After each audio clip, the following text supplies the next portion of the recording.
ఇక్కడ ఒక అద్భుతమైనటువంటి మన విజ్ఞానం ఉన్నది. 60 పరలు కలిపితే ఒక విలిప్త, 60 విలిప్తలు కలిపితే ఒక లిప్త.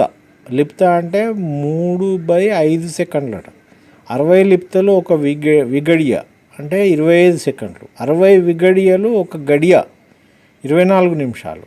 60 గడియలు ఒక రోజు అంటే 24 గంటలు.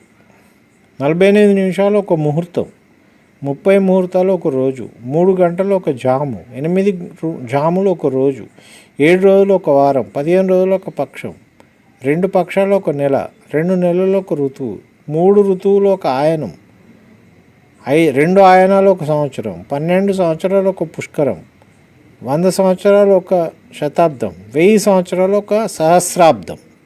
సో ఇది మన భారతీయ విజ్ఞానము ఇంత పకడ్బందీగా ఉన్నది. దీన్ని వదిలిపెట్టి మనం వేరే వాళ్ళ దాని గురించి పోతున్నాం. సెకండ్ కంటే ఇంకా తక్కువ దాన్ని ఏమంటాం ఇంగ్లీష్లో, నానో సెకండ్స్, మైక్రో సెకండ్స్ అంటున్నారు. ఇగో ఈ విలిప్త గురించిది మనకు ఎప్పుడో వేదాలలోనే వేల సంవత్సరాల కిందనే చెప్పారు.